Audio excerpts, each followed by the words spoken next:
ഉമർ റളിയല്ലാഹു തആല ജനങ്ങളെ വിളിച്ചു, ശരി നമുക്ക് തിരിച്ചു പോകാം, ഞാൻ തിരിച്ചു പോവുകയാണ്, നിങ്ങളും മടങ്ങിപ്പോരുക. ആ അവസരത്തിൽ അബൂ ഉബൈദത്തുൽ ജറാഹ് റളിയല്ലാഹു തആല അൻഹു മഹാനായ ഉമർ റളിയല്ലാഹുവിനോട് ചോദിച്ചു, അഫിറാറ മിൻ ഖദരില്ല, അള്ളാഹുവിന്റെ ഖദറിൽ നിന്നും താങ്കൾ ഓടിപ്പോവുകയാണോ? അള്ളാഹുവിന്റെ ഖദർ, അവന്റെ തീരുമാനം, അവന്റെ വിധി, ആ ഖദറിൽ വിശ്വസിക്കുന്നവരാണ് നാം. ആ ഖദറിൽ നിന്നും താങ്കൾ പിന്തിരിഞ്ഞോടുകയാണോ? ഉമർ റളിയല്ലാഹു തആല പറഞ്ഞു, ഇങ്ങനെ അബൂ ഉബൈദത്തുൽ ജറാഹേ, താങ്കളല്ല ഇത് പറഞ്ഞിരുന്നതെങ്കിൽ, താങ്കളല്ലാത്ത മറ്റാരെങ്കിലുമാണ് പറഞ്ഞിരുന്നതെങ്കിൽ എന്ന് പറഞ്ഞുകൊണ്ട് അവിടെ നിർത്തി. കാരണം അദ്ദേഹത്തിന്റെ അഭിപ്രായ വ്യത്യാസം, ഓടിപ്പോവുകയാണോ എന്ന് ചോദിച്ചാൽ ഉമർ റളിയല്ലാഹു തആല എനിക്ക് ഇഷ്ടപ്പെട്ടില്ല.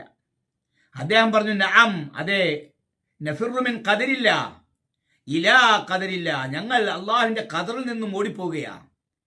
എങ്ങോട്ട് ഓടിപ്പോകുന്നു? അള്ളാഹുവിന്റെ മറ്റൊരു ഖദറിലേക്ക് ഞങ്ങൾ ഓടിപ്പോവുകയാണ്. മഹാനായ ഉമർ റളിയല്ലാഹു മറുപടി പറഞ്ഞു.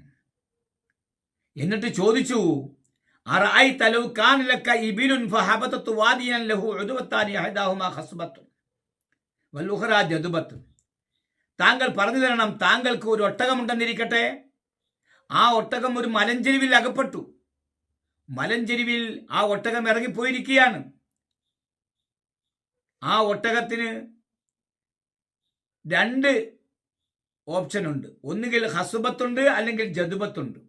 ഫലഭൂയിഷ്ടമായ നല്ല തീറ്റയുള്ള സ്ഥലത്തേക്കായിരിക്കാം ആ ഒട്ടകം പോയിരിക്കുന്നത്, അല്ലെങ്കിൽ ഭക്ഷണ യോഗ്യമല്ലാത്ത ഫലഭൂയിഷ്ടമല്ലാത്ത സ്ഥലത്തേക്ക് ആയിരിക്കാം ആ ഒട്ടകം പോയത്.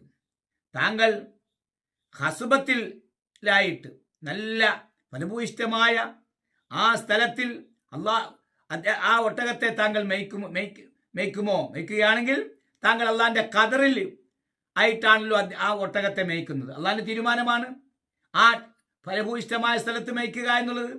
അതല്ല, അതൊന്നും ഇല്ലാത്ത സ്ഥലത്താണ് താങ്കൾ മേയ്ക്കുന്നതെങ്കിലോ അതും അള്ളാഹിന്റെ ഖദറിൽ, അള്ളാഹ് അറിയാതെ ഒന്നും നടക്കൂലല്ലോ, അള്ളാഹുവിന്റെ ഖദറിലാണല്ലോ അതിനെ താങ്കൾ മേയ്ക്കുക.